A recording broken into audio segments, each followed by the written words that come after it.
अपना समझेंगे उस पर ध्यान चला जाएगा। जैसे आप सभी हमारे अपने हैं, साहब भी लिखे हैं, तो ध्यान में है कि ये बारिश कहीं बरस जाएगी तो हम आप भीग सकते हैं। तो अब महादेव साहब भी थोड़ी देर इसको भी रोकेंगे, ताकि उनकी मर्जी है, वो जो चाहेंगे वो होगा। तो जिससे हम आप अपना संबंध बनाएंगे, उसकी फिक्र रहेगी, उसकी चिंता रहेगी, मन में उसका ध्यान रहेगा, ध्यान लगा रहेगा। तो साहब ने कहा कि अपना बनाओ शिव को। जब गुरु आपके अपने हो जाएंगे तो उनका काम भी कर लीजिएगा। काम क्या है? दूसरा सूत्र है, लोगों को बताना है कि शिव मेरे गुरु हैं, आपके भी हो सकते हैं। महादेव को गुरु बनाने के बाद हमारे आपके जीवन में जो परिवर्तन हुआ है, जो बदलाव हुआ है, उसको समझा देना है और कुछ नहीं करना है। इसमें लगता है कि कुछ करना है, कुछ बोलना है, किसी को समझाना है, कुछ भी नहीं करना है। जो हमारे आपके जीवन में घटित हुआ है शिव को गुरु बनाने के बाद, बस वो बता देना है। और ऐसा कोई भी आदमी नहीं है इस धरती पर, जंगल हो, पहाड़ हो, घर हो, रेत हो, रेगिस्तान हो, महल हो, जिसने शिव को अपना गुरु बनाया है और उसके जीवन में बदलाव नहीं है, उसका जीवन बदला नहीं है, अच्छा नहीं हुआ। ऐसा कोई नहीं है। कोई भी खड़े होकर नहीं कह सकता है कि महादेव को हम गुरु बनाए, साहब जी को हम अपना समझे तो हमारा कष्ट कम नहीं हुआ, हमको परेशानी कम नहीं हुई। इसके लिए साहब की दया मांगे, दया मांगते हैं, उससे जुड़ते हैं, आगे बढ़ते हैं। तीसरा उन्होंने कहा कि नमः शिवाय को प्रणाम करने की कोशिश करिए। नमः शिवाय उनका मंत्र है, महादेव का मंत्र है। हम आप जानते हैं कि मंदिरों पर लिखा रहता है ना, ओम नमः शिवाय भी लिखा रहता है, नमः शिवाय भी लिखा रहता है, पंचाक्षर मंत्र भी लिखा रहता है। तो पंचाक्षर मतलब 5 अक्षर जिसमें है, तो नमः शिवाय ही पंचाक्षर बनता है, 5 अक्षर उसी में है। इसी से आपने गुरु को प्रणाम करना है, उसको याद करना और कुछ भी नहीं करना है। ये पहले से चला, बस हमको आपको मालूम नहीं था। वो महाकाल है, महामृत्युंजय है, उमापति है, गौरी शंकर है, क्या नहीं है वो? महादेव है, परमात्मा बोला गया है, परमेश्वर बोला गया है, उनको महेश्वर कहा गया है, गोसाई कहा गया है। हमारे आपके घरों में हर जगह गोसाई होते हैं ना, तो याद रखिएगा सबसे बड़ा गोसाई वही है। सबसे बड़ा कुल देवता, सबसे बड़ा देवता वो शिव है, जो हमारे आपके घरों में है। तो उन्हीं को अपना समझना है। किताबें कहती हैं, कई किताब आप रामायण, महाभारत, उपनिषद, पुराण का नाम सुने होंगे, सब में है कि महादेव को गुरु कहा गया है, वो जगत गुरु है, दुनिया के सबसे बड़ा गुरु है। सब जितनी अच्छी अच्छी किताबें हैं, आप उसका नाम पूछिएगा तो उसमें सब जगह मिलेगा। शिव को गुरु कहा गया है, सबसे बड़ा देवता कहा गया है। बस साहब ने कहा कि वो सब कुछ है ही, बस उसको अपना बना लो, अपना समझो, अपन वो अपना रहेंगे, सब अच्छा रहेगा। ऐसा नहीं है कि हम आप पूजा नहीं करते हैं उनकी, अगरबत्ती तो दिखला देते हैं अपने घर में जहाँ कोना में रखे हैं। साहब ने कहा कि उसको जो कोना में रखे हुए हो उसको अपने दिल में रखो, अपने मन में उसको रखो। कोना में तो जगह ले लिए हम आप, पर उसको साहब बोलते हैं कि मन में रखिए, अपने दिल में रखिए। बहुत सारी चीजें हमारे आपके मन में है, हमारी आपकी चप्पल, छोटी से छोटी चीज हमारे आपके दिमाग में रहती है, जिसका कोई वजूद नहीं है, जिसका कोई मतलब नहीं है। और जो सबसे जरूरी चीज है वो परमात्मा, वो महादेव, हम आप उसको बस कोना में रखे रहते हैं। घर के कोना में उठे, अगरबत्ती दिखा लिए, नहा धो लिए, अगरबत्ती दिखा लिए, हो गया। क्या कभी उसको याद करते हैं कि मेरी ये सांस भी तुमसे चल रही है, मेरा ये जीवन भी तुमसे चल रहा है, मेरा परिवार भी तुमसे चल रहा है। हमको आपको लगता है कि हम आप चला लेते हैं, जी ना, किसी भ्रम में न रहिए, चलाता वही है। अगर ऐसा रहता तो यहाँ अभी हम आप दुख से परेशान रहते। कोई है जो चला रहा है, कोई है जो हमको और आपको बैठा रहा है, उठा रहा है, हमारी सांसें गिर रहा है, हमारी सांसें चला रहा है। अपना कोई वजूद नहीं है, कुछ भी नहीं है अपना, जो है सो होता है। तो उन्हीं की दया का परिणाम ये सृष्टि, पूरी दुनिया उनकी चाहत का परिणाम है। हम आप सभी इसमें शामिल हैं। कुछ भी जहाँ तक हम आप सोच सकते हैं, सोच लीजिए हम ही आप इसमें शामिल हैं। तो उन्हीं की दया, उन्हीं की कृपा का परिणाम है ये पूरी सृष्टि। ये पूरी कायनात सब कुछ उन्हीं के हिसाब से चलता है, वही चला रहे हैं। तो उनको बस पकड़ लीजिए कि आप मेरे गुरु हैं, हम पर दया कर दो। और कुछ भी नहीं करना है, ना आपको अगरबत्ती निकलानी है, ना आपको बतासा चढ़ाना है, ना आपको लखपत चढ़ाना है, ना आपको बेलपत्र चढ़ाना है। आपकी इच्छा है तो करिए, कोई दिक्कत नहीं है।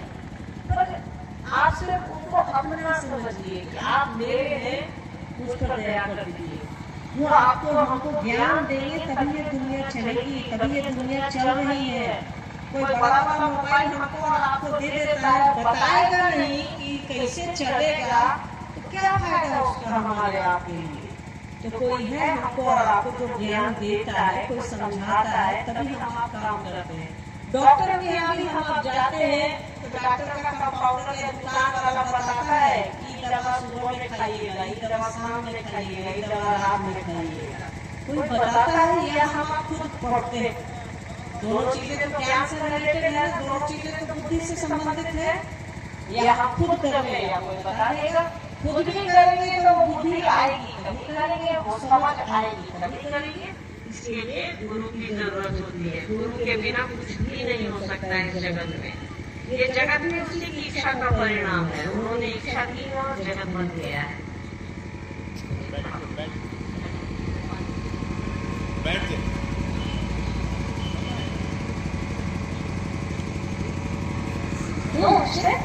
दया मांगिए, ज्ञान मांगिए कि हाँ हमको बुद्धि दीजिए सरकार। दुनिया में तो भेजे हैं, ये आपका ही काम है हमको भेजना। अपने मन से कोई नहीं आता है और अपने मन से कोई नहीं जाता है। अगर जो आ जाता है तो जाना नहीं चाहता है, पर फिर भी हम आप चले जाते हैं। न कोई अपने मन से आता है। इस धरती पर अगर लोग ऐसे ही आते रहते तो कई ऐसे माँ बाप हैं जो निसंतान हैं, यानी किसी की मर्जी चलती है हमारे आपके ऊपर। हम आप अपने मन के मालिक नहीं हैं। छोटी छोटी चीजों में हमको और आपको लग सकता है कि हमने ये काम कर दिया है, हमने ये कैसे थोड़ा सा घी मिला देते हैं हम लोग तो खाने का स्वाद बढ़ जाता है। वैसे ही वो महादेव हमारे आपके भीतर है, थोड़ा थोड़ा है, तो उसको बढ़ाना है, उसको जगाना है। अपने भीतर उस शिव को जगाना है, अपने भीतर उस परमात्मा को जगाना है, जिससे हमारे आपके जीवन का स्वाद बदल जाए। खाने में हम आप अचार ले लेते हैं, घी ले लेते हैं, नमक ले लेते हैं, चीनी मिला लेते हैं, तो स्वाद बदल जाता है कि नहीं बदल जाता है। वैसे ही वो परमात्मा हमारे आपके इस जीवन का स्वाद है, जो हमारी आपकी दिशा और दशा को बदलते हैं, हमको और आपको समझाते हैं, चलाते हैं, कुछ काम के लिए समझाते हैं कि ये करना है या नहीं करना है। अब आप कह सकते हैं कि तो दिखते नहीं है तो समझाएंगे कैसे? वो हमको और आपको अपने ही जीवन से, अपने ही काम से, अपने ही हाथ पैर से समझाते हैं। आपकी आंख से वो परमात्मा आपको देखता है, मेरी ही आंख से वो शिव देख रहा है। उसी के यूनिट हम सभी हैं। तो इसके लिए शिव को गुरु बनाइए। इससे अच्छा कोई गुरु नहीं है, इससे अच्छा कोई पिता नहीं हो सकता है, इससे अच्छा कोई माँ नहीं हो सकती है, इससे अच्छा कोई दाता नहीं हो सकता है। तो किसी से मांगेगा तो कहेगा नहीं है या है, तो शिव एकमात्र ऐसे दाता है जिससे आप मांगते हैं तो मिलता है। इसके लिए गुरु की आवश्यकता है। गुरु बनाइए और अपने जीवन को सुखमय करिए, शिवमय करिए। देखते हैं कुछ जिज्ञासाएं हैं क्या? अपना गुरु बनाया है और शिव शिष्यता में कहाँ तक शिव खड़े उतरते हैं हम समझ नहीं पा रहे हैं, कृपया समझाने का प्रयास करें। देखिए हमारे आपके जीवन में गुरु का जो महत्व है वो किसी और का हो ही नहीं सकता है। हमने कहा ना कि वो परमात्मा आपकी आंखों से काम करता है, हमारी ही आंखों से काम करता है, हमारे ही हाथ पैर से काम करता है।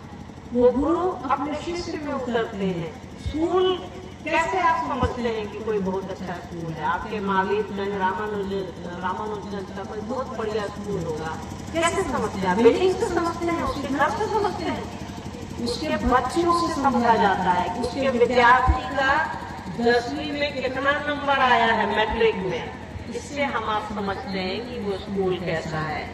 12वीं में कितना नंबर आया है, इससे हम आप समझते हैं कि वो स्कूल कैसा है।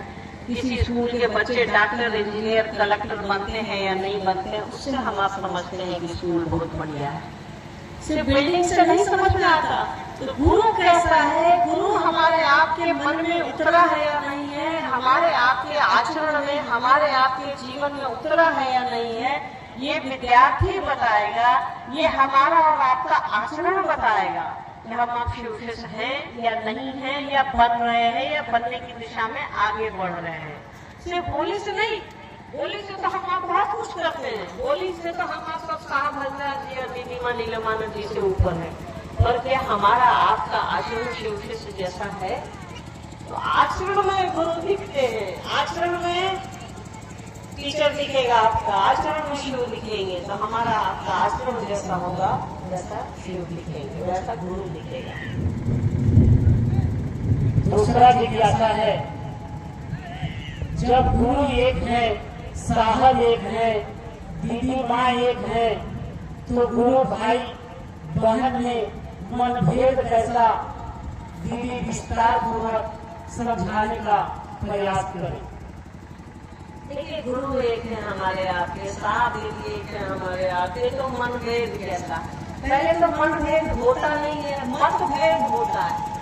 मन में अगर भेदभाव हो तो ये ठीक बात नहीं है। मतभेद हो सकता है, किसी को रोटी पसंद है, किसी को चावल पसंद है, किसी को आलू पसंद है, किसी को कद्दू पसंद है। आपके घर में 2 संतान होंगे, आपके दोनों अलग अलग स्वभाव के होंगे। हाथे में 5 उंगली है कि नहीं है, सब अलग अलग छोटी बड़ी है, और जब मुट्ठी बांधते हैं तो सब एक है ना। तो कुछ हो सकता है कि मेरी बात आपको बुरी लग सकती है, आपकी बात मुझको बुरी लग सकती है, और ये थोड़ी देर के लिए होना चाहिए, बहुत लंबे समय तक नहीं होना चाहिए।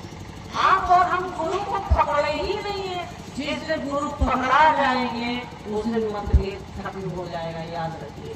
जिस दिन साहब दीदी हमको और आपको पकड़ लिए, या हम आप साहब दीदी को पकड़ लिए, उस दिन मतभेद खत्म हो जाएगा। उस दिन न हम अलग हैं न आप अलग हैं, सभी एक हैं, सभी शिवशिष्य हैं, सभी साहब दीदी के लोग हैं। हम आप शिवशिष्य है ही नहीं, बोलिएगा तब ना, है ही नहीं बोलिएगा तो ऐसे ही मतभेद होता रहेगा, मनभेद होता रहेगा। शिव का शिष्य बनिए, साहब दीदी का आदमी बनिए, मतभेद नहीं होगा, न मनभेद होगा। अगर ये चीजें हो रही हैं, समझिए हम आप उस दिशा में आगे नहीं बढ़ रहे, आपस में ही मुझे रहिएगा तो दिक्कत होगी। अगला जिज्ञासा है, शिव गुरु की चर्चा में समिति का क्या अर्थ है, समझाएं। लोग समिति के नाम पर शासन कर रहे हैं, विस्तार पूर्वक दीदी बताने का प्रयास करें। देखिए, सबसे पहले इस बात को समझिए कि समिति हमारी आपके लिए बनी गई है, वो हमारी सुविधा के लिए बनाई गई है। शिव गुरु कार्य को तेज करने के लिए बनाई गई है, सहयोग करने के लिए बनाई गई है, शासन करने के लिए नहीं बनाई गई है। और रही बात समिति की, तो समिति के बारे में साहब ने कहा है, सहयोग करिए, शासन नहीं करिए। अगर शासन करिएगा तो सबसे बड़ा विरोधी अगर इस समिति का कोई होगा तो वो साहब और दीदी होंगे। तो हम और आप ही सहयोग करें समिति को, तो समिति भी आपको सहयोग करे। अगर नहीं करती है, इसके लिए मुख्यालय का नंबर आपके पास है, आप मुख्यालय से बात कर सकते हैं, मुख्यालय आपकी मदद करेगा।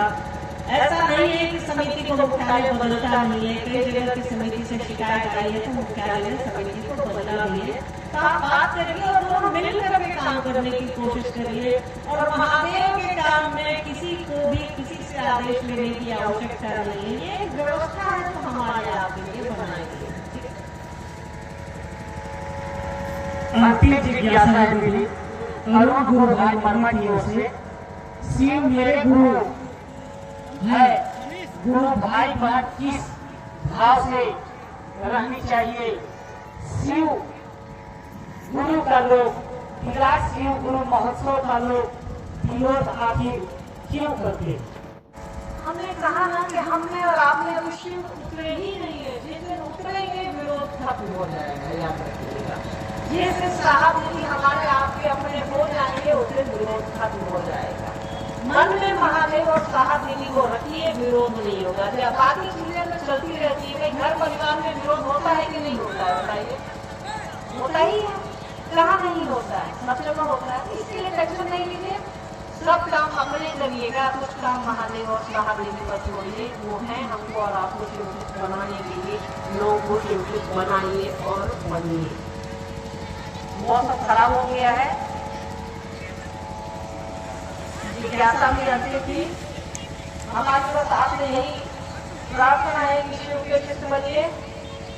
न समिति रहेगी न हम आप रहेंगे, बस जो रहेगा वो शिव शिष्यता है और कुछ भी नहीं है। सब बेईमानी है, सब यही रह जाएगा, सब छूट जाएगा। समिति का नाम छूट जाएगा, हम आप छूट जाएंगे। जो रहेंगे वो शिव है और जो साहब जी है उनको पकड़े रहिए। न आप मुझको पकड़िए, न आप किसी और को पकड़िए, न आप समिति को पकड़िए, न आप किसी व्यक्ति को पकड़िए। आप पकड़िए तो शिव को पकड़िए और साहब जी को पकड़िए, उनको पकड़े रहिए। ये जीवन भी अच्छे से गुजर जाएगा और जो जीवन नहीं दिख रहा है वो भी अच्छे से गुजर जाएगा। हमको और आपको शिव शिष्य बनना है, शिव शिष्य बनिए। न हमको आपको समिति बनना है, न हम आपको व्यक्ति बनना है, न हमको और आपको एक नाम बनना है। हमको और आपको शिव शिष्य बनना है। इसके लिए शिव की दया की जरूरत है, इसके लिए साहब और दिल्ली माँ के आशीर्वाद की जरूरत है। ले लीजिए, वरना ऐसे ही लड़ते झगड़ते रह जाएंगे। समय चूक जाएगा, हम आप चले जाएंगे, सब कुछ यही रह जाएगा, हम आप छूट जाएंगे। तो शिव शिष्य बनिए और शिव शिष्य बनाइए। न हम रहेंगे, न आप रहेंगे, न समिति रहेगी। कृपया एक अच्छी विधा को, एक गुलाब में क्यों गिलासत तेल डाल रहे हैं लोग? साहब हमेशा कहते थे गुलाब में गिलासत तेल मत डालो यार।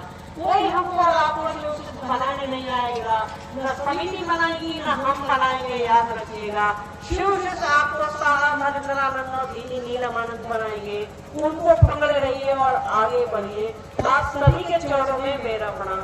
सुरक्षित घर जाए, बारिश आने वाली है, तेज पानी पड़ सकता है, सुरक्षित घर जाए। सभी के चरणों में मेरा प्रणाम। जागो